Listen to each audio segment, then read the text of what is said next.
Hello students, welcome to Rathod science academy. ఈరోజు మన హిందూలో news పేపర్లో వచ్చిన ఇంపార్టెంట్ ఆర్టికల్స్ అనేది తీసుకొని prelims mains interview point of వ్యూలో అనలైజ్ చేద్దాము. అండ్ నెక్స్ట్ మీకు ఆ టాపిక్స్ నుంచి క్వశ్చన్స్ ఎలా వస్తాయి, అసలు కీవర్డ్ ఎలా ఐడెంటిఫై చేయాలి, అసలు మన సబ్జెక్ట్కి ఎలా లింక్ చేసుకోవాలి, ఎవ్రీథింగ్ క్లియర్గా ఇన్ డీటెయిల్గా ఈ వీడియోలో చూద్దాం. అసలు వీడియోని ఎక్కడ స్కిప్ చేయకండి, కంప్లీట్గా లాస్ట్ వరకు అయితే చూడండి. సో దట్ మీకు అసలు కరెంట్ అఫైర్స్ ఎలా చదవాలి, అది ఎంత ఇంపార్టెంట్, ఎంత ఇంట్రెస్టింగో ఈ వీడియోస్ ద్వారా మీకు తెలుస్తుంది. ఓకే, మనం ఈరోజు చూసే ఫస్ట్ టాపిక్ ఏంటంటే global energy concerns mount as Iran hits ship. So ఇక్కడ ఈ టైటిల్ చూడగానే మనకి కనిపించేది ఏంటంటే గ్లోబల్ ఎనర్జీ కన్సర్న్స్ అని ఒక కీవర్డ్ కనిపిస్తుంది. అండ్ నెక్స్ట్ చూసుకున్నట్లయితే ఇరాన్ హిట్స్ షిప్స్ అని కనిపిస్తుంది. సో ఇక్కడ మనం ఈ ఇమేజ్ చూసుకున్నట్లయితే ఇక్కడ మయూరి నారి అనే ఒక షిప్ మీద ఫైర్ అయితే కనిపిస్తుంది. ఇదేంటంటే బ్యాంకాక్కి సంబంధించిన షిప్ అన్నమాట. సో ఏం జరుగుతుంది అని అన్నట్లయితే ఫస్ట్ ఆఫ్ ఆల్ మనం వెస్ట్ ఏషియాలో ఇన్స్టెబిలిటీ ఉంది అని చదువుకుంటూనే ఉన్నాము. అండ్ అరౌండ్ 1 వీక్ నుంచి 10 days నుంచి కూడా ఇదే టాపిక్ చదువుకుంటున్నాము. Israel, Iran and US. And Israel and US కలిసి ఏం చేస్తాయి, first of all Israel and US కలిసి ఇరాన్ మీద అటాక్స్ చేశాయి. అండ్ ఇరాన్లో మేజర్ లీడర్ చనిపోవడం జరిగింది. దాని తర్వాత ఇప్పుడు ఇరాన్ రిటాలియేషన్గా యుఎస్ మీద అండ్ ఇజ్రాయిల్ మీద అటాక్స్ అయితే చేస్తున్నారు. సో అందులో భాగంగా స్ట్రైట్ ఆఫ్ హార్మూజ్ చూసాము, మనం క్రూడ్ ఆయిల్ డిస్ప్యూట్స్ చూసాము. దాంతోపాటు నిన్నటి క్లాస్లో మనం ఎల్పిజి గ్యాస్ కన్సర్న్స్ చూసాము. అండ్ ఇంతకుముందు మనకి ఏరోప్లేన్ కూడా ఎట్రియా నుంచి పంపించడం యాక్చువల్లీ పర్మిట్ ఇవ్వకపోవడం వల్ల మనకి ఏవియేషన్ సెక్టార్ మీద కూడా ఇంపాక్ట్స్ ఉన్నాయని చెప్పి చాలా ఇంపాక్ట్స్ వెస్ట్ ఏషియాలో ఉన్న కాన్ఫ్లిక్ట్ వల్ల ఇండియా పైన ఎలా ఉంటుందో చూసాం కదా. సో ఈ ఆర్టికల్ వచ్చేసి ఏం చెప్తుంది అంటే గ్లోబల్ ఎనర్జీ క్రైసిస్ గురించి మాట్లాడుతుంది అన్నమాట. ఇప్పుడు మనం ఉన్నది గ్లోబలైజ్డ్ ఎరాలో, అంటే ఒక కంట్రీ ఇంకో కంట్రీతో డిపెండ్ అయి ఉంటుంది. ఒక కంట్రీలో ఏం జరిగినా కూడా దాని ఇంపాక్ట్ ఫర్ ష్యూర్ వేరే కంట్రీస్ మీద కనిపిస్తుంది ఇన్ దిస్ గ్లోబలైజ్డ్ ఎరా. సో ఇప్పుడు మనకి ఎంటైర్ వెస్ట్ ఏషియాలో మనకి కాన్ఫ్లిక్ట్ అయితే జరుగుతుంది. సో అక్కడ బాంబుల దాడి, డ్రోన్స్ దాడి, మిసైల్స్ దాడి వల్ల అక్కడ ఏం చేశారు, first of all production of ఆయిల్ని తగ్గించారు. అండ్ నెక్స్ట్ అక్కడ నుంచి వేరే కంట్రీస్కి ట్రాన్స్పోర్ట్ అవుతాయి కదా, ఆ ట్రాన్స్పోర్ట్ అయ్యే దగ్గర మనకు ఒక ఇంపార్టెంట్ జలసంధి ఉంది. అదేంటంటే స్ట్రైట్ ఆఫ్ హార్మూజ్. ఈ స్ట్రైట్ ఆఫ్ హార్మూజ్ని కూడా క్లోజ్ చేయడం జరిగింది. దానివల్ల అక్కడ నుంచి షిప్స్ ఏం మూవ్మెంట్ అవ్వట్లేదు. అది నెక్స్ట్ ఇంపార్టెంట్ థింగ్. సో ఇప్పుడు ఓవరాల్గా మనకి ఇంటర్నేషనల్ మార్కెట్లో సప్లై ఆఫ్ ఆయిల్ తగ్గడం వల్ల ఆబ్వియస్గా దాని యొక్క ప్రైస్ అనేది పెరిగిందనమాట ఇప్పుడు మన ఇంటర్నేషనల్ మార్కెట్లో. అండ్ నెక్స్ట్ చూసుకున్నట్లయితే యుఎస్ ఇరాన్ యొక్క షిప్ని అటాక్ చేసింది అని మనం చదువుకున్నాం కదా. ఓకే, దాని పేరేంటి, ఐఆర్ఐఎస్ దేనా అనే షిప్ శ్రీలంకకి అరౌండ్ 50 nautical milesలోనే దాని యొక్క అటాక్ జరిగిందని చూసాం. దాని తర్వాత ఇప్పుడు ఇరాన్ ఊరికే ఉంటుందా, ఉండదు కదా. So Iran also started attacking ships అనమాట. సో ఇప్పుడు ఇరాన్ కూడా షిప్స్ని అటాక్ చేయడం వల్ల ఇప్పుడు ఆ రూట్లో షిప్స్ మూమెంట్ చాలా తక్కువ అయిపోయాయి. అండ్ మూమెంట్ తక్కువ అయిపోవడం వల్ల అండ్ ఈవెన్ సెక్యూరిటీ అనేది ఆ ఏరియాలో లేదు. కాబట్టి ఇప్పుడు ఎంటైర్ మన గ్లోబ్ అనేది ఎనర్జీ క్రైసిస్ని ఫేస్ చేయబోతుంది అని చెప్పి ఆర్టికల్ చెప్తుంది. ఎస్పెషలీ ఏషియాలో ఉన్న చాలా కంట్రీస్ ఇక్కడ నుంచే ఆయిల్, గ్యాస్ని ఇంపోర్ట్ చేసుకుంటాయి. సో అందువల్ల మనకి ఏ కంట్రీస్ అయితే వెస్ట్ ఏషియా మీద డిపెండ్ అయి ఉన్నాయో అవన్నీ కూడా ఇప్పుడు ఎనర్జీ ఇన్సెక్యూరిటీని ఫేస్ చేస్తున్నాయని చెప్పి ఈ ఆర్టికల్ చెప్పడం జరిగింది. సో ఇక్కడ మీరు చూడాల్సింది ఏంటంటే ఓకే, ఇప్పుడు ఇన్స్టెబిలిటీ జరుగుతుందని 10-15 days చదువుకుంటున్నామా, మరి మెజర్స్ ఏం తీసుకుంటే బాగుంటుంది, ఈ మెజర్స్ మీద మీరు ఫోకస్ చేయాలి. ఈ మెజర్స్ మీద మీకు మెయిన్స్ క్వశ్చన్ వచ్చే ఛాన్స్ అయితే ఉందండి. సో మెజర్స్ ఏం తీసుకోవచ్చు అంటే మనం ఆయిల్ మీద డిపెండ్ అవ్వడం తగ్గించాలి. ఆయిల్ మీద డిపెండెన్సీ తగ్గిస్తూ మనం ఆల్టర్నేట్ ఎనర్జీస్ని మనం ప్రమోట్ చేయాలి. ఫర్ ఎగ్జాంపుల్ రెన్యూబుల్ ఎనర్జీ ఉంది మనకి, ఫర్ ఎగ్జాంపుల్ సోలార్ పవర్ కానీ, విండ్ పవర్ కానీ, అండ్ నెక్స్ట్ వచ్చేసి మనకి న్యూక్లియర్ ఎనర్జీ కూడా ఉంది, స్మాల్ మాడ్యులర్ రియాక్టర్స్లో ఇన్వెస్ట్మెంట్ చేయొచ్చు. అండ్ నెక్స్ట్ వచ్చేసి మనకి green hydrogen and especially electric వెహికల్స్ని ప్రమోట్ చేయడం వల్ల మనం కొంత డిపెండెన్సీ ఆయిల్ మీద తగ్గించవచ్చు అనమాట. ఎందుకంటే క్రూడ్ ఆయిల్ వచ్చేసి ఫాసిల్ ఫ్యూయల్కి ఎగ్జాంపుల్ కాబట్టి. Okay, and next important point మీరు గుర్తుపెట్టుకోవాల్సింది ఏంటంటే, ఎందుకు ఓన్లీ వెస్ట్ ఏషియా మీదనే డిపెండ్ అవ్వడం, మనకి వేరే కంట్రీస్ కూడా ఉన్నాయి కదా. సో అందుకనే సప్లై చైన్ డైవర్సిఫికేషన్ చెయ్యొచ్చు. అంటే ఓన్లీ ఈ కంట్రీస్ మీద కాకుండా వేరే కంట్రీస్ మీద డిపెండ్ అవ్వడం. ఓకే, అండ్ ఇలా మనం కొన్ని మెజర్స్ సజెస్ట్ చేసినట్లయితే ఈ ప్రాబ్లం నుంచి మనం బయటికి రావచ్చు అనమాట. సో ఇది ఈ టాపిక్ వచ్చేసి ఎనర్జీ గురించి మాట్లాడుతుంది కాబట్టి ఇది ఎకానమీలో మీరు చదువుకోవచ్చు under GS paper 3. And West Asia గురించి మాట్లాడుతుంది కాబట్టి జిఎస్ పేపర్ 2 ఇంటర్నేషనల్ రిలేషన్స్లో మాట్లాడుకోవచ్చు. అండ్ అంతేకాదు ఈ టాపిక్ని మనం జియోగ్రఫీ పేపర్ 1 GS 1లో మాట్లాడవచ్చు అనమాట. ఎందుకంటే ఈ ఫాసిల్ ఫ్యూయల్స్ అదంతా రాక్స్లో ఉంటుంది కాబట్టి. సో ఇలా డిఫరెంట్ సబ్జెక్ట్స్ని మీరు ఇంటర్లింక్ చేసుకుంటూ చదవాలి. ఓకే, మీరు కంటెక్స్ట్ చూసినట్లయితే ఇప్పుడు యుఎస్, ఇజ్రాయెల్, ఇరాన్ వార్ జరుగుతూ ఉంది కదా. సో అందులో భాగంగా మరింత గొడవలు అయితే ఇంటెన్సిఫై అయ్యాయి. దాంట్లో భాగంగా ఇప్పుడు కమర్షియల్ షిప్స్ని కూడా ఇరాన్ అటాక్ చేయడం స్టార్ట్ చేసింది.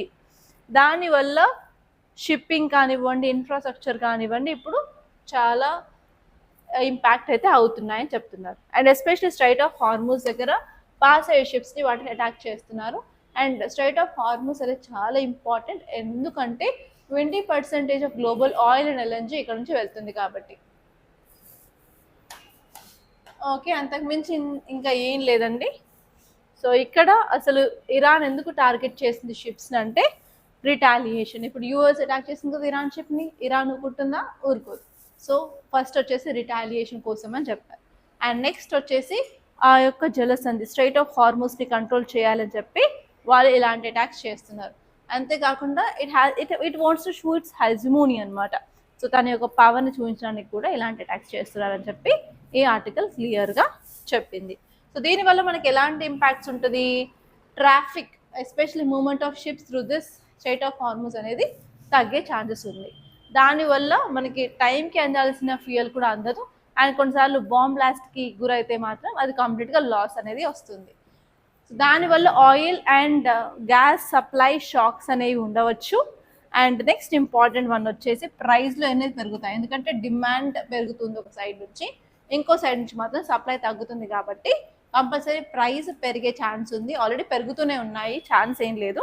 అండ్ నెక్స్ట్ వచ్చేసి రీజనల్గా ఉన్న ఇన్ఫ్రాస్ట్రక్చర్, అలాగే కొన్నిసార్లు ఫోర్స్ షట్డౌన్స్ కూడా చేయాల్సి వస్తుంది అనమాట.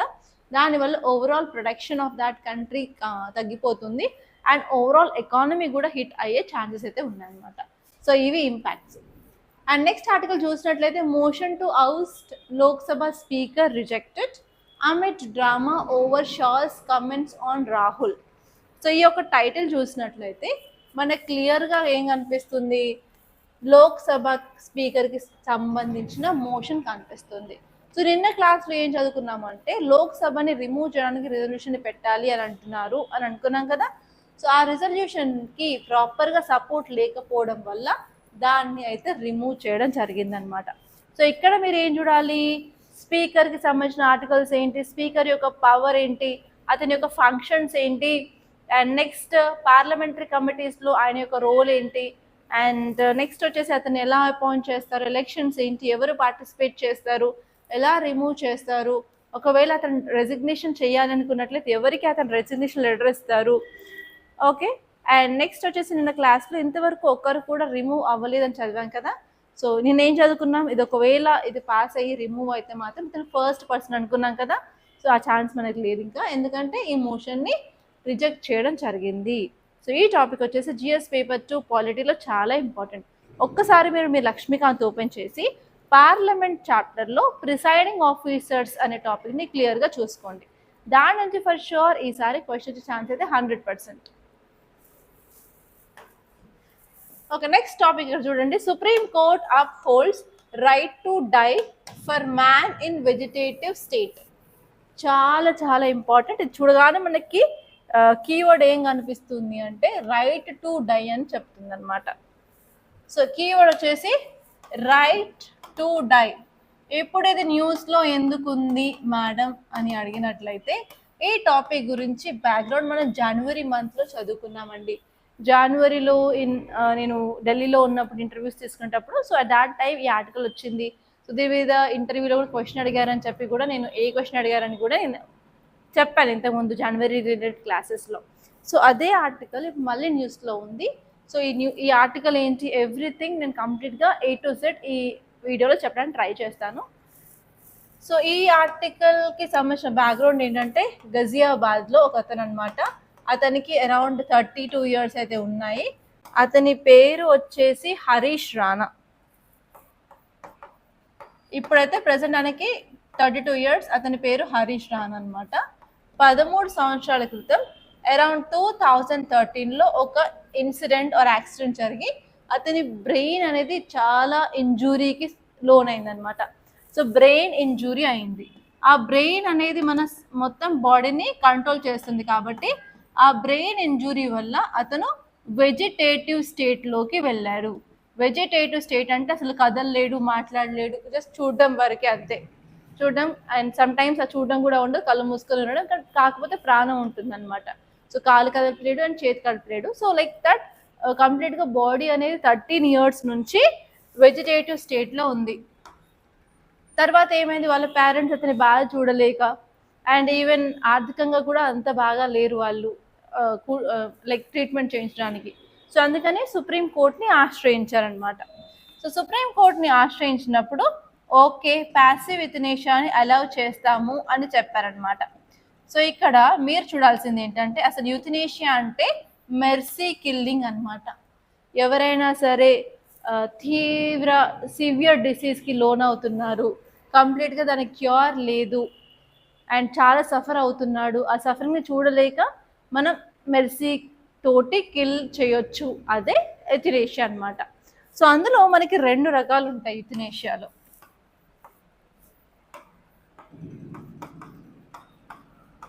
యుథనేషియాలో మనకి 2 రకాలు ఉంటాయి. ఫస్ట్ వచ్చేసి యాక్టివ్ యుథనేషియా అంటాము, సెకండ్ వచ్చేసి ప్యాసివ్ యుథనేషియా అంటారు. సో యాక్టివ్ యుథనేషియా అంటే ఏం లేదు, మనం బాడీలోకి ఇంజెక్షన్స్ ఇంజెక్ట్ చేసి లైక్ పాయిజన్స్ కానీ ఏదైనా మెడిసిన్స్ కానీ చేసేసి మన ప్రాణాలు తీస్తామన్నమాట. దాన్ని యాక్టివ్ యుథనేషియా అంటారు. సో ప్యాసివ్ యుథనేషియా అంటే ఏం లేదు, ఇన్ కేస్ ఈ పర్సన్ కొంచెం లైఫ్ సపోర్ట్ సిస్టమ్ తోటి బతుకుతున్నాడు, ఎన్ని రోజులు అవుతుందో తెలియదు, అసలు క్యూర్ అవుతుందో లేదో తెలీదు. సో ఇలాంటి అన్క్యూరబుల్ రిలేటెడ్ హెల్త్ ఇష్యూస్కి మనం జస్ట్ ఈ ఆక్సిజన్ మాస్క్ తీసేయడం కానీ అలాంటివి ఏవైతే లైఫ్ సపోర్ట్ ఇస్తున్నామో ఆ సపోర్ట్ని తీసేస్తే మాత్రం దాన్ని ప్యాసివ్ యుథనేషియా అంటారు. సో ఇంతకుముందు సుప్రీంకోర్టుకి వాళ్ళ పేరెంట్స్ వెళ్ళినప్పుడు సుప్రీంకోర్టు ఏం చెప్పింది అంటే yes we can allow passive euthanasia, మనం అలౌ చెయ్యొచ్చు అని చెప్పారు. సో అక్కడ ఏంటంటే ఓన్లీ ట్రీట్మెంట్, మెడికల్ లాంగ్వేజ్లో ట్రీట్మెంట్ని ఆర్ఎక్స్ అంటారు అనమాట.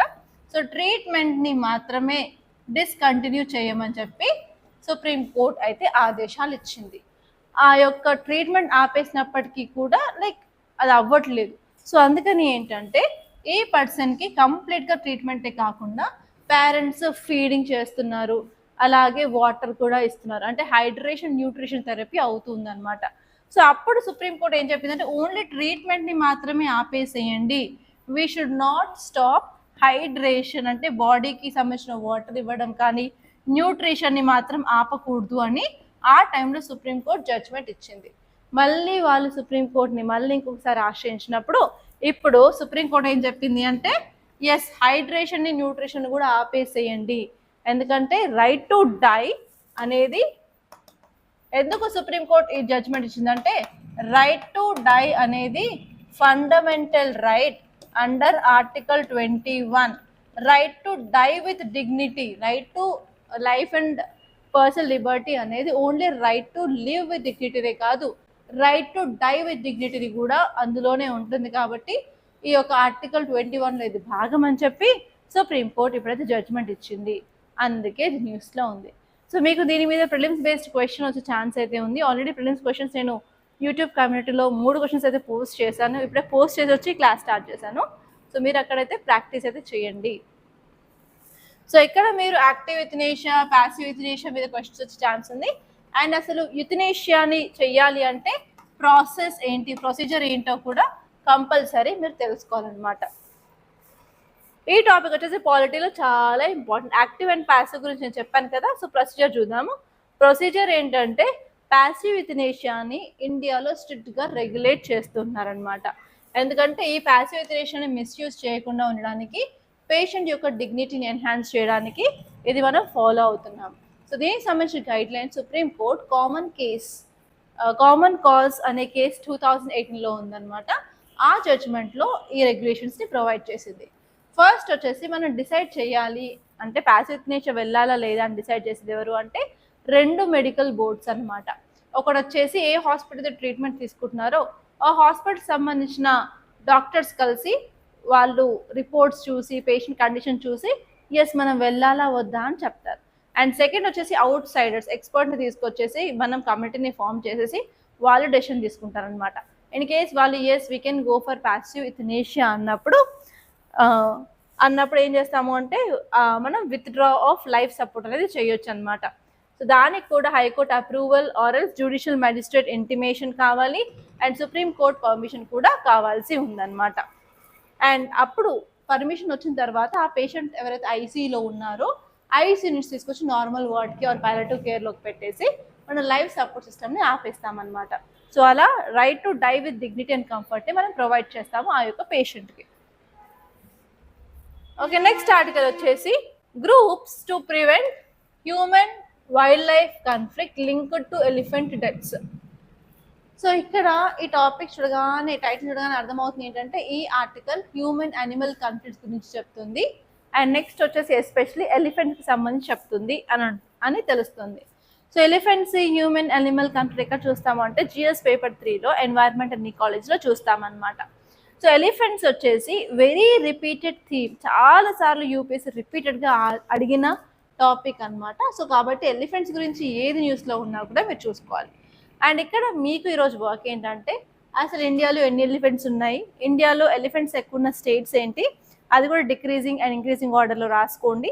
అండ్ నెక్స్ట్ వచ్చేసి ఎలిఫెంట్ రిజర్వ్స్ ఎక్కడ ఉన్నాయి అండ్ ఎలిఫెంట్ కారిడార్స్ అంటే ఏంటి, నెక్స్ట్ వచ్చేసి ఏషియన్ అండ్ ఆఫ్రికన్ ఎలిఫెంట్స్కి డిఫరెన్స్ ఏంటి, ఇండియాలో ప్రాజెక్ట్ ఎలిఫెంట్ని లాంచ్ చేశారు కదా ఆ ప్రాజెక్ట్ ఎలిఫెంట్ గురించి కొన్ని డీటెయిల్స్ అయితే రాసుకొని పెట్టుకోండి. వెరీ వెరీ ఇంపార్టెంట్ అండి అది. సో ఇప్పుడు ఈ ఆర్టికల్లోకి వస్తే అసలు ఏం చెప్తుంది అంటే మన ఇండియాలో 30,000 పైగానే వైల్డ్ ఏషియన్ ఎలిఫెంట్స్ అనేవి ఉన్నాయి. అండ్ మన గ్లోబ్లో తీసుకున్నట్లయితే అన్ని కంట్రీస్లోకి వెళ్ళా ఇండియాలో largest population of Asian elephants అనేవి ఉన్నాయన్నమాట. కానీ ప్రాబ్లం ఏంటంటే ప్రతి సంవత్సరం అరౌండ్ 100 ఎలిఫెంట్స్ అయితే చనిపోతున్నాయి. దానికి వెనకాల మేజర్ రీజన్స్ ఏంటంటే పోచింగ్ వల్ల, ఐవరీ కోసం, ఐవరీ అంటే దంతాలు ఉంటాయి కదా ఏనుగు దంతాల కోసం, అలాగే పాయిజనింగ్ చేస్తూ ఎలక్ట్రిక్ షాక్లలో ట్రైన్స్ కొలిజన్స్లో చనిపోతూ ఉన్నాయి. సో ఒక సైడ్ 100 ఎలిఫెంట్స్ చనిపోతూ ఉంటే ఇంకొక సైడ్ వచ్చేసి 500కి పైగా హ్యూమన్స్ కూడా ఈ యొక్క అనిమల్ కాన్ఫ్లిక్ట్లో చనిపోతూ ఉన్నారు. సో అందుకని ఏంటంటే మనం కొన్ని స్టెప్స్ అయితే తీసుకున్నాము. ఆ స్టెప్స్ గురించి ఈ ఆర్టికల్ ఇచ్చారు. కానీ అంతకంటే ముందు అసలు హ్యూమన్ అనిమల్ కాన్ఫ్లిక్ట్ ఎందుకు జరుగుతుంది అంటే మన హ్యూమన్ పాపులేషన్ పెరుగుతూ ఉన్న కొద్దీ మనకు సరిపోట్లా ఉన్న స్పేస్. సో కాబట్టి మనం ఎక్స్టెండ్ చేసుకుంటూ వెళ్తున్నాం. దాంట్లో భాగంగా డెవలప్మెంట్ అని ఆ ప్రాజెక్ట్, ఈ ప్లాన్, ఇది అని చెప్పి ఉన్న ఫారెస్ట్ ల్యాండ్ని కొంచెం డైవర్ట్ చేసుకుంటూ వస్తున్నాం. దానివల్ల హ్యాబిటాట్ ఆఫ్ ఎలిఫెంట్ అనేది తగ్గుతూ వస్తుంది అనమాట. సో అందుకని ఎలిఫెంట్ హ్యూమన్ కాన్ఫ్లిక్ట్స్ పెరుగుతూ ఉన్నాయి. అండ్ హ్యాబిటాట్ చిన్నగా అవుతూ ఉంటే వాటికి సంబంధించిన ఫుడ్ అనేది అక్కడ దొరకదు.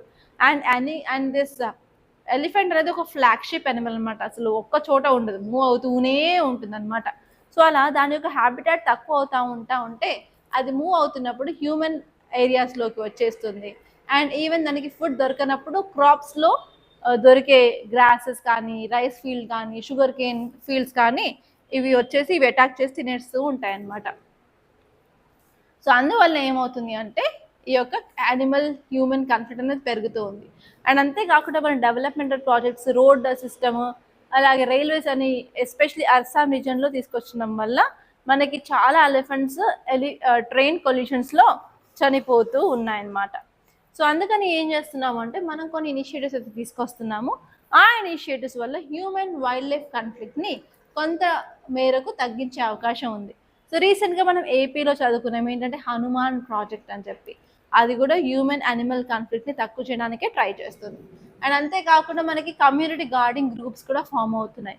అంటే లోకల్ ఏరియాలో ఉన్న వాలంటీర్స్, లోకల్ టీం వాళ్ళు 24/7 యానిమల్ మూమెంట్స్ ట్రాక్ చేస్తూ ఇన్ కేస్ ఏదైనా యానిమల్ వస్తుంది అన్నట్లయితే వాళ్ళకి అలర్ట్స్ అనేది ఇస్తారనమాట. అండ్ నెక్స్ట్ వచ్చేసి హాతీ మిత్ర ఇనిషియేటివ్. ఇది ఒక వాలంటీర్ గ్రూప్ అన్నమాట. వాళ్ళు ఏం చేస్తారంటే ఎలిఫెంట్ మూమెంట్స్ రియల్ టైంలో మానిటర్ చేసేసి రైల్వేస్కి అలర్ట్ అనేది ఇస్తారనమాట. ఇది అస్సాంలో ఉందన్నమాట. అండ్ నెక్స్ట్ వచ్చేసి మనం సోలార్ పవర్డ్ ఫెన్సెస్. నార్మల్గా మనం పంట పొలాలకు ఏం చేస్తాము అంటే అడవి పందులు, ఇలాంటి ఎలిఫెంట్స్, అదర్ యానిమల్స్ రాకుండా క్రాప్ని ఖరాబ్ చేయకుండా ఉండాలి అన్నట్లయితే మనం కరెంట్ తీగలు వేసేసి షాక్ పెడతారు కదా, ఎలక్ట్రిక్ షాక్. సో అలా ఎలక్ట్రిక్ షాక్ డైరెక్ట్గా కాకుండా సోలార్ పవర్డ్ ఫెన్సెస్ అనేవి పెట్టచ్చు అనమాట. దానివల్ల ఏమవుతుందంటే యానిమల్ వచ్చేసి ఫెన్స్ని టచ్ చేస్తే కూడా మరీ అంత సీరియస్ కాకుండా జస్ట్ వాడికి కొంచెం బెదిరించినట్టు మైల్డ్ షాక్స్ అనేవి వస్తాయి అన్నమాట. అండ్ నెక్స్ట్ వచ్చేసి న్యాచురల్ బ్యారియర్స్ లైక్ లెమన్ ట్రీస్ని కూడా మనం పెట్టచ్చు. ఎందుకంటే ఎలిఫెంట్స్కి ఇలాంటి ముళ్ళున్న చెట్లు అంటే భయం అనమాట. సో ఆ పొలం చుట్టూ అయితే మనం లెమన్ ట్రీస్ నాటినట్లయితే కొంతవరకు మనం సేవ్ చేసుకోవచ్చు. అండ్ నెక్స్ట్ వచ్చేసి బీ హైవ్ ఫెన్సింగ్. ఆ యొక్క పొలం చుట్టూ బీ హైవ్స్ అంటే తేనె తట్టెలు అవన్నీ పెట్టడం వల్ల కూడా మనకు కొంత బెనిఫిట్ అయితే ఉంటుంది. అండ్ నెక్స్ట్ వచ్చేసి స్టేట్ లెవెల్ సపోర్ట్లో మనకి అడ్వాన్స్మెంట్స్ ఇన్ టెక్నాలజీని కూడా యూస్ చేసుకోవచ్చు. లైక్ ఆ యానిమల్స్ మెడ చుట్టూ మనం రేడియో కాలర్స్ పెడితే అవి ఎక్కడ మూవ్ అవుతున్నాయి ఏంటని మనం సిగ్నల్స్ ద్వారా తెలుసుకోవచ్చు. అండ్ అంతేకాకుండా డ్రోన్స్ యూస్ చేసుకోవచ్చు, ఏఐ బేస్డ్ వార్నింగ్ సిస్టమ్స్ని యూస్ చేసుకోవచ్చు. సో అలాంటివి అనమాట. అండ్ నెక్స్ట్ ఆర్టికల్ చూసుకున్నట్లయితే పాలసీ మిస్ స్టెప్స్. ఈ ఆర్టికల్ వచ్చేసి ఇండియాలో ఉన్న ఎల్పిజి సప్లై గురించి మాట్లాడుతుంది అనమాట. సో నిన్నటి క్లాస్లో మనం క్లియర్గా చూసాం ఏంటంటే ఇండియాలో ఎల్పిజి కొరత వచ్చింది, ఎస్పెషల్ సిలిండర్స్ దొరకట్లేవు. 40 to 50% ఆఫ్ సిలిండర్స్ అవైలబిలిటీ అనేది మనకి మార్కెట్లో తగ్గిందనమాట. అండ్ అంతేకాకుండా మనకేంటంటే ఇక్కడ వెస్ట్ ఏషియా నుంచి రావాల్సిన గ్యాస్ ఉంది కదా ఖతార్ నుంచి, అది కూడా చాలా తగ్గిపోయింది, ప్రొడక్షన్ తగ్గిపోయింది అనమాట. సో అందుకని మనకి ఇలా పాలసీ మిస్టెప్స్ అనేవి కనిపిస్తూ ఉన్నాయి. సో నిన్న క్లాస్లో మనం ఏం చదువుకున్నాము, ఈ సిచ్యువేషన్ నుంచి బయటికి రావడానికి గవర్నమెంట్ అయితే కొన్ని స్టెప్స్ తీసుకుంది అనుకున్నాం కదా. సో ఇప్పుడు వెస్ట్ ఏషియానే కాకుండా యూఎస్ అండ్ నార్వే నుంచి కూడా మనం తెచ్చుకుంటున్నాము. ఎసెన్షియల్ కమోడిటీ యాక్ట్ని ఇన్వోక్ చేసి బ్లాక్ మార్కెటింగ్ హోర్డింగ్ని తగ్గించింది గవర్నమెంట్. అలా గ్యాస్ సిలిండర్ బుకింగ్కి 25 days అనేది పెంచింది. అండ్ నెక్స్ట్ వచ్చేసి ఆయిల్ రీఫైనరీస్కి మన యొక్క డొమెస్టిక్ ప్రొడక్షన్ పెంచాలని ఆదేశాలు ఇచ్చింది. ప్రోపేన్, బ్యూటేన్ కూడా ఎల్పిజి ప్రొడక్షన్లో యూజ్ చేయాలని చెప్పారు. హౌస్ హోల్డ్, కమర్షియల్ రెండు వచ్చినప్పుడు హౌస్ హోల్డ్కి ఎక్కువ ప్రయారిటీ ఇవ్వాలి అని చెప్పి కొన్ని స్టెప్స్ అయితే తీసుకున్నారు కదా, వాటి గురించి ఈ ఆర్టికల్ చెప్తుంది అనమాట. అండ్ నెక్స్ట్ ఆర్టికల్ చూద్దాం. నెక్స్ట్ ఆర్టికల్ వచ్చేసి సీస్మిక్ డెసిషన్ అనమాట. ఈ ఆర్టికల్ గురించి తెలియాలి అంటే కొంత బ్యాక్గ్రౌండ్ ఆఫ్ జాగ్రఫీ కంపల్సరీ ఉండాల్సిందే. ఈ ఆర్టికల్ వచ్చేసి ఎర్త్ క్వేక్ గురించి చెప్తుంది అనమాట. ఓకే, అసలు ఎర్త్ క్వేక్ అంటే ఏం లేదంటే ఎర్త్ సర్ఫేస్ షేక్ అవుతుంది. షేక్ అయినప్పుడు సడన్గా మూమెంట్ జరిగినప్పుడు ఎనర్జీ అనేది వేవ్స్గా రిలీజ్ అవుతుంది. ఆ ఎనర్జీని, ఆ వేవ్స్ని సీస్మిక్ వేవ్స్ అని అంటారు. ఈ సీస్మిక్ వేవ్స్లో మనకి 2 types ఆఫ్ వేవ్స్ ఉంటాయి. ఫస్ట్ వచ్చేసి బాడీ వేవ్స్, సెకండ్ వచ్చేసి సర్ఫేస్ వేవ్స్ అన్నమాట. Surface waves, body waves. మళ్ళీ బాడీ వేవ్స్లో మనకి పీ వేవ్ ఉంటుంది, అలాగే ఎస్ వేవ్ ఉంటుంది. పీ అంటే ప్రైమరీ, ఎస్ అంటే సెకండరీ అనమాట. ఇవేంటంటే మన భూమి లోపలే ఉంటాయి. అండ్ సర్ఫేస్కి వచ్చిన తర్వాత ఈ వేవ్స్ అనేవి సర్ఫేస్ వేవ్ అని అంటారు. మనకి 2 రకాలు ఉంటాయి, లవ్ వేవ్, రేలే వేవ్ అనమాట. ఈ సర్ఫేస్ వేవ్ వల్లనే మనకి భూమి పైన ఉన్న బిల్డింగ్స్ కూలిపోవడం లాంటివి జరిగి మేజర్ డిస్ట్రక్షన్ అనేది ఈ సర్ఫేస్ వేవ్స్ వల్లే అవుతుంది అనమాట. ఓకే, సో ఇప్పుడు మన ఇండియా చూసుకున్నట్లయితే మన Indian plate north word move అయ్యి యురేషియన్ ప్లేట్ని టచ్ అవ్వడం వల్ల మనకి ఆ తెత్తిస్ సీలో ఉన్న, ఓకే ఇంకా డీటెయిల్గా చెప్పాలంటే ఇక్కడ మనకి యురేషియన్ ప్లేట్ ఉందన్నమాట.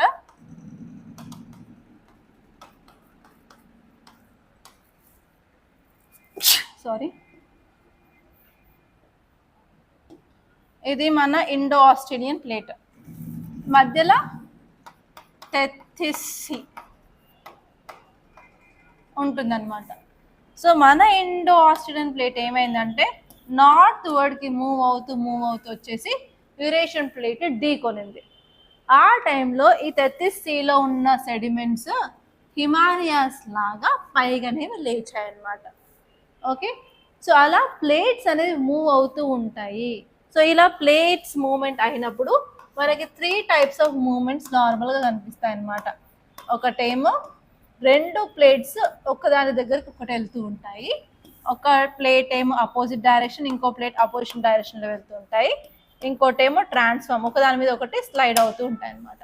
సో ఇక్కడ మనం ఈ ఎగ్జాంపుల్ తీసుకున్నట్లయితే Eurasian plate and Indo Australian plate దగ్గరికి అవుతుంది, ఇక్కడ మధ్య తెత్తిస్తీ ఉందన్నమాట.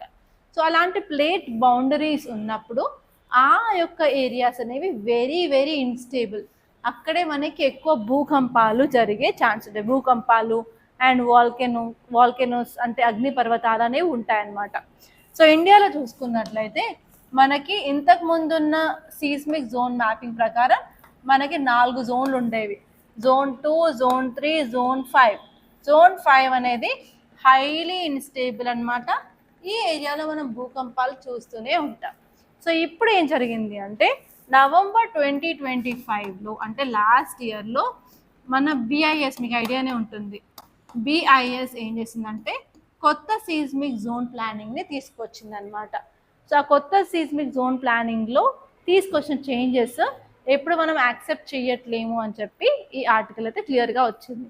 ఎస్పెషల్లీ అప్పుడు తీసుకొచ్చిన స్టాండర్డ్స్లో ఏమేమి డిసడ్వాంటేజెస్ ఉన్నాయి అని చెప్పి ఈ ఆర్టికల్ చెప్తుందన్నమాట. ఓకే, సో ఇప్పుడు మనం బిఐఎస్ గురించి చూద్దాం, అసలు ఏమేమి చేంజెస్ తీసుకొచ్చింది అని చెప్పి. ఓకే, ఇండియా అనేది కొత్తగా సీస్మిక్ జోనేషన్ మ్యాప్, అంటే ఇండియాలో ఎక్కడెక్కడ భూకంపాలు వచ్చే ఛాన్స్ ఉన్నాయి, వల్నరబుల్ ఏరియాస్ని మ్యాప్ చేసేదాన్ని సీస్మిక్ జోన్ మ్యాపింగ్ అంటారనమాట. అది ఎర్త్క్వేక్ డిజైన్ కోడ్ 2025 ప్రకారం కొత్తది బిఐఎస్ తీసుకొచ్చింది అనమాట. సో అందులో ఫస్ట్ ఇంపార్టెంట్ పాయింట్ ఏంటంటే ఇప్పుడు హిమాలయన్ ఆర్క్ మొత్తం హిమాలయాస్ ఉన్న చోట్లన్నిటిని కూడా జోన్ 6గా కొత్త జోన్ని యాడ్ చేయడం అయితే జరిగింది. అండ్ నెక్స్ట్ వచ్చేసి ఇండియాలో ఉన్న భూభాగంలో 61% moderate to high hazard zones అని డిక్లేర్ చేశారు. అండ్ అంతేకాకుండా ఏదైనా సిటీ బార్డర్ దగ్గర ఉందనుకో, ఫర్ ఎగ్జాంపుల్ 2 స్టేట్స్ ఉన్న 2 స్టేట్స్ బార్డర్ దగ్గర ఈ సిటీ ఉందనుకోండి బార్డర్ దగ్గర, సో దాన్ని కూడా హై జోన్గా, హై రిస్క్ జోన్గా కూడా చేయడం జరిగింది, ఎందుకంటే అడ్మినిస్ట్రేటివ్ ఛాలెంజెస్ ఉంటాయి కాబట్టి. ఓకే, అండ్ అంతేకాకుండా ఇప్పుడు ఏదైనా కట్టాలి అనుకున్నట్లయితే పక్కా నాన్ స్ట్రక్చరల్ అండ్ అలాగే స్ట్రక్చరల్ సేఫ్టీ స్టాండర్డ్స్ని ఫాలో చేయాలి, దాని యొక్క వెయిట్ అసెస్ చేయాలి, వెయిట్కి తగ్గట్టు అక్కడ వర్క్ అవుతుందా లేదా అని కూడా సెట్ చేయాలని చెప్పి ఇక్కడ క్లియర్గా చెప్పడం జరిగింది. సో ఇప్పుడు ఈ ఆర్టికల్ న్యూస్లో ఎందుకు ఉందంటే ఈ మెథడాలజీ చేంజెస్ చాలా బాగున్నాయి, కాకపోతే ఈ యొక్క ఇంటర్నేషనల్ స్టాండర్డ్స్ వాల్యూస్ అనేవి చాలా చాలా ఎక్కువ, ఇవన్నీ ఇప్పుడు ఇంప్లిమెంట్ చేయాలి అంటే this is not the right time అని ఈ ఆర్టికల్ చెప్తుందన్నమాట. అండ్ నెక్స్ట్ వచ్చేసి ఇవన్నీ ఇంప్లిమెంట్ చేయాలి అంటే కాస్ట్ ఆఫ్ ఇన్ఫ్రాస్ట్రక్చర్ చాలా చాలా పెరిగిపోతూ ఉంది, అండ్ అంత అడ్వాన్స్ టెక్నాలజీ మన దగ్గర లేదు అని కూడా కొన్ని వాదనలు అయితే వినిపిస్తూ ఉన్నాయి. And even ministry of housing, urban affairs, home affairs, water commission, dam safety authority, railway corporation వాళ్ళందరూ కూడా ఏం చేస్తున్నారు అంటే ఇది కుదరదు అని చెప్పి కొన్ని కన్సెస్ అయితే చెప్తున్నారు అనమాట. కానీ ఇది ఇంప్లిమెంట్ చేస్తే మనకి ఉన్న అడ్వాంటేజెస్ ఏంటి, మనకి ఏమొస్తాయి అడ్వాంటేజెస్ అంటే ఎర్త్క్వేక్ ప్రిపేర్నెస్ ఇంప్రూవ్ అవుతుంది ఇండియాలో, అలాగే రెట్రో ఫిట్టింగ్ ఇంపరేటివ్స్ కూడా ఉంటాయి, అంటే ఓల్డ్ స్ట్రక్చర్స్ రిమూవ్ చేసేసి మన కొత్త స్ట్రక్చర్ని కూడా హిమాలయన్ రీజన్స్లో తీసుకురావచ్చు. అండ్ నెక్స్ట్ వచ్చేసి హిమాలయన్ ఆర్క్ మొత్తం ఒకటే జోన్లో ఉంటుంది, ఇంతకుముందు అయితే జోన్ 4లో జోన్ 5లో రెండిట్లలో ఉండేది, ఇప్పుడు మొత్తం ఒక దాంట్లో జోన్ 6లో ఉంటుంది. కాబట్టి ఈవెన్గా మనం ఏం తీసుకొచ్చినా కూడా ఇంప్లిమెంట్ అన్ని స్టేట్లలో చేయొచ్చు అని చెప్పి ఈ ఆర్టికల్ క్లియర్గా చెప్తుంది. అండ్ ఇక్కడ నేను ఈరోజు 3 క్వశ్చన్స్ అయితే తీసుకొచ్చానండి, ఎందుకంటే ప్రిలిమ్స్ దగ్గర పడుతుంది కదా, మీరు కూడా ఎన్ని క్వశ్చన్స్ ప్రాక్టీస్ చేస్తూ ఉంటే మీకు అంత నాలెడ్జ్ అనేది వస్తుంది అనమాట. ఈ 3 క్వశ్చన్స్ కూడా ఎక్స్పెక్టెడ్ థీమ్స్ ఆఫ్ యూపీఎస్సీ 2026 అనమాట. సో ఫస్ట్ వచ్చేసి consider the following statements regarding euthanasia. So ఇక్కడ 3 స్టేట్మెంట్స్ ఇచ్చాను. ఫస్ట్ వచ్చేసి active euthanasia is legally permitted under the Indian constitution. Second వచ్చేసి passive euthanasia has been recognised by supreme court under article 21. Third one వచ్చేసి a living will allows a person to refuse life sustaining treatment in future medical conditions. So ఇందులో ఏ options రైటో కింద కమెంట్లో చెప్పండి. And next question వచ్చేసి elephants గురించి అండి. Consider the following statements regarding elephants in India. First వచ్చేసి the Asian elephant is listed under Schedule 1 of Wildlife Protection Act 1972.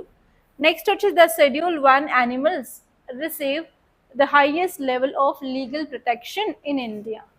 Third one వచ్చేసి elephants are classified as vermin under Wildlife Protection Act.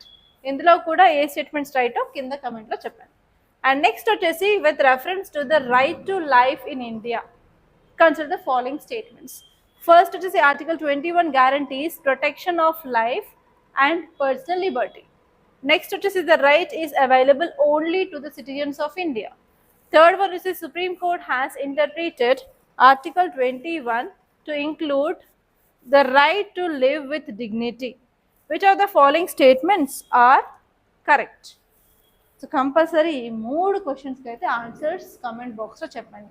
And that's all guys. మీరు కూడా UPS preparation start చేయాలి, మీరు కూడా IAS are IPS అవ్వాలి అనుకున్నట్లయితే మన దగ్గర UPSC GS prelims cum mains foundation course అనేది తొందరలో స్టార్ట్ అవుతుంది.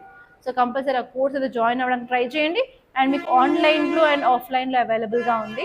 అండ్ మీరు డైరెక్ట్గా నాతో మాట్లాడాలనుకున్నా you can come to our academy or else you can call us అండి. Call us on this number 8074765513. And I wish you all the best. Thank you so much guys, and do subscribe to this channel, don't forget.